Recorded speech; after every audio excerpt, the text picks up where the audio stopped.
Bonjour à toutes et à tous, bienvenue dans ce nouvel épisode du podcast Block Pass. Aujourd'hui, on va vous parler de Tim Geiger qui a été assez monstrueux à Lommel et qui nous a montré que c'était un excellent pilote de sable. Donc, on voulait un petit peu décortiquer ça et se poser la question de pourquoi il était devenu dominant. Est-ce qu'il était vraiment devenu dominant ou est-ce qu'il profite simplement de circonstances favorables?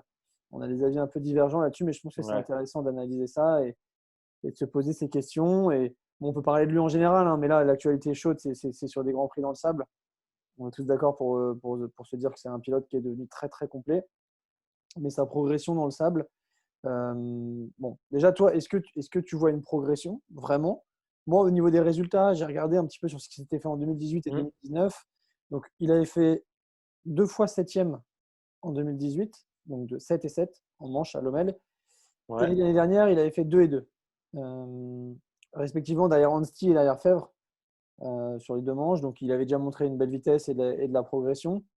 Mais là, on a l'impression que il est passé encore à un autre stade, notamment sur la dernière manche à Lommel, où je l'ai trouvé très ouais. impressionnant. Et lui, en plus, dit qu'il se fait très plaisir à Lommel. Toute la semaine, on l'a entendu dire ça.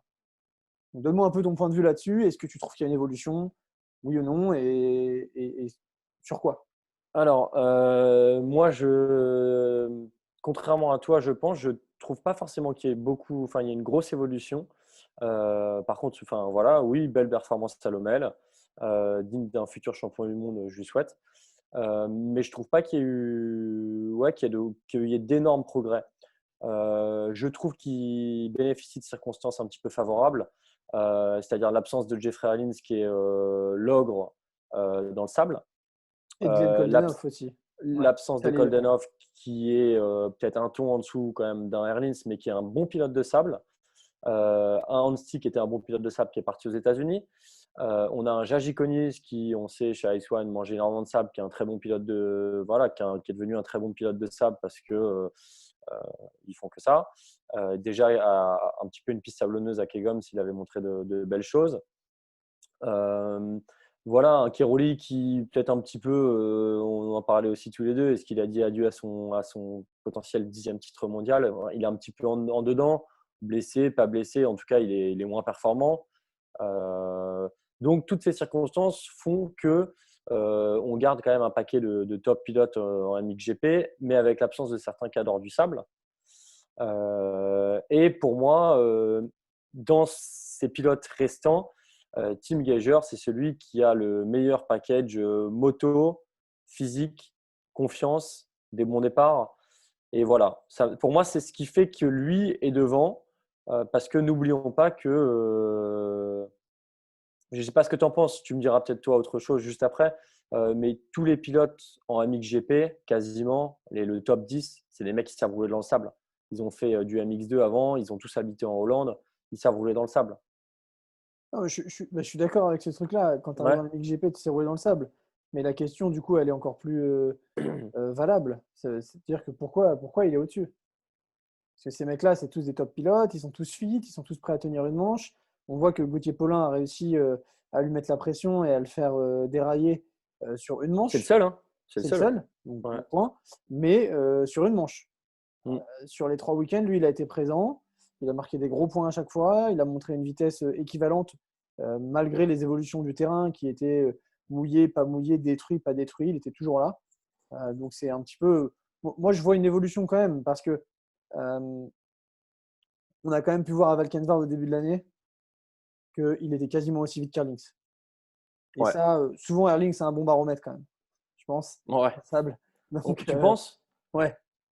Pourquoi il roule bien dans le sable? Non, non, non, quelques lignes à son palmarès. Mais, non, non, voilà, t'en vois quelques-uns en UFOLEP comme ça le week-end, mais Ouais. c'est un bon pilote. Ouais, donc tout ça pour dire que j'ai vu une évolution constante. Je pense qu'il a bossé particulièrement parce qu'aujourd'hui, euh, Faut être pour bon au être sable. champion du monde, il était déjà très fort sur les autres typologies de terrain, mais pour être champion du monde, tu sais très bien qu'il faut bosser dans le sable et tu l'as dit, ils montent tous, mais lui, après on peut élargir le débat. Là, il va s'envoler et les facteurs que tu as évoqués, pas de Koldenov, pas d'Erlings, Mm. un Keroli en retrait.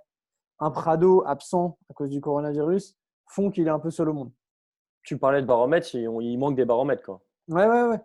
Il est un peu seul au monde. Alors la question que moi je me pose, c'est de me dire, il est jeune, il va déjà Mhm. aller décrocher son 3e titre MXGP. Est-ce que tu penses que c'est un mec qui peut dominer et aligner X titres mondiaux? Ou est-ce que Prado va venir le déranger? Enfin, quel est son potentiel? Je vais répondre à la question Ouais. rapidement et après tu me diras. J'ai l'impression que ce mec-là, il a un potentiel qui est. Je connais pas encore son plafond. Parce que, Tu penses qu'il n'a pas atteint son meilleur niveau encore? ouais, en tout cas, il m'a surpris depuis qu'il est monté en MXGP, il me surprend. Sa première année, il m'a surpris en tant que rookie. Ok. Ensuite, il s'est blessé. Il a eu une année compliquée quand Keroli gagne son 9e titre mondial. Il est revenu plus fort. Et cette année, je le trouve encore plus fort. Il s'est encore développé. Il est devenu plus complet. Il fait moins d'erreurs, mine de rien, parce que Mhm. sur son... l'année dernière, il a été titré, mais il a quand même fait des grosses erreurs. Donc, je trouve qu'il est en train de devenir un pilote qui est très mature et qui va être dur. Il arrive à être aussi vite que Erlings parfois, en tout cas à lui mettre la pression et à tenir un championnat entier. Donc, ça va être une équation qui va être dure à résoudre. Ouais. Carrément, je te rejoins là-dessus. Moi, pour répondre tout simplement à ta question, est-ce que je le vois comme un multiple champion du monde dans les années à venir? Ouais. Pour des raisons que tu as évoquées juste avant. Il m'a surpris aussi, je trouve qu'il progresse d'année en année. Il avait une faiblesse, il était très rapide, fort physiquement, etc., mais il faisait des erreurs. Je trouve qu'il en fait beaucoup moins, voire très peu. Il est solide. Euh, un peu comme un Tomac cette année en Supercross, hein, la comparaison Ouais, de c'est choses vrai. différentes. Mm. Mais il est arrivé, je trouve, un petit peu à un point de maturité, en tout cas dans ce qu'il a montré cette année. Il est capable d'être sage quand il faut faire deuxième, mais il est là tous les week-ends, il marque des gros points, il est aussi opportuniste. Quand Il il a a un, des adversaires qui ont des faiblesses ou des coups un petit peu moins bien, bah lui, il est là, mais il va faire du 1, 2, 3. il a un team qui lui est Voilà. dédié. Il a un team qui lui est dédié, qui s'est construit autour de lui. Voilà, enfin, Garibaldi, qui a récupéré le soutien du HRC. Et Euh, ça, on pourra en parler, mais c'est quand même euh, quelque chose d'assez commun, en tout cas sur les dernières années, pour les pilotes les tops. qui arrivent à dominer les top pilotes. Ouais, Ça a été le cas de Keroli. ouais, C'est le cas là Erlings. Ouais. Ouais, Erlings aussi qui a sa structure Mm. euh, un petit peu dédiée au sein de KTM. Et la même chose pour Geiger. Donc, est-ce que c'est quelque chose sur lequel il faut miser, qui est indispensable? Je ne sais pas, mais La- en tout cas, c'est assez commun. Ouais, la stabilité peut-être, mais c'est vrai que ça vaut le coup d'en parler. Mais, donc en tout cas, ouais, je le vois comme un futur multiple champion du monde. Il est bien physiquement, il a la vitesse, il s'est assagi, il a son équipe autour de lui. Euh, les feux sont ouverts.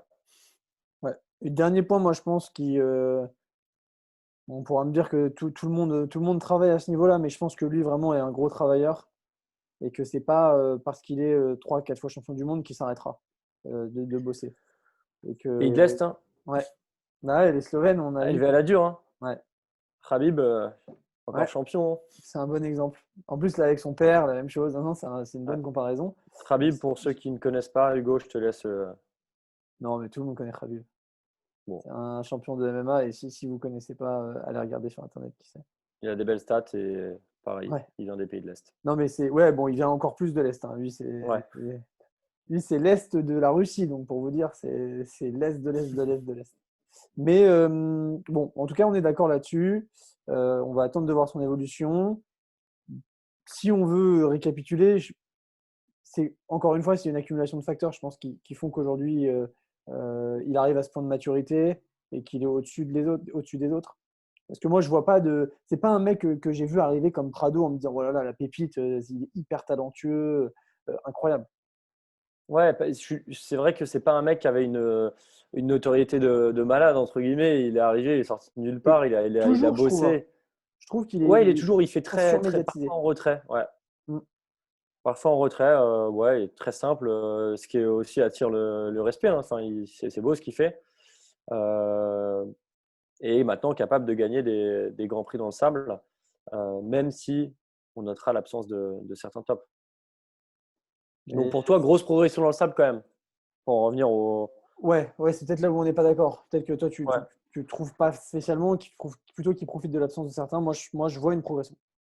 Ouais, moi je dirais, enfin, c'est son package global qui a un petit peu évolué et je le trouve meilleur partout. Et après, pour répondre à la question, est-ce qu'il est meilleur dans le sable, je dirais plutôt pourquoi il a gagné à Lommel. Pour moi, il a gagné à Lommel. Enfin, là, en tout cas, euh, parce que il manquait certains tops. Ok. Ouais, Voilà. Je reste sur ma fin concrètement. ouais, mais très bien. Bah, on aura l'occasion, j'espère, l'année prochaine d'avoir un plateau plus dense quand les Grands Prix dans le sable arriveront. Mais je J'espère. respecte ton opinion. C'est tout Bon, pour aujourd'hui. yes, c'est tout pour aujourd'hui. Et Merci à c'était tous déjà de pas nous mal. avoir écoutés. Comment? Ouais.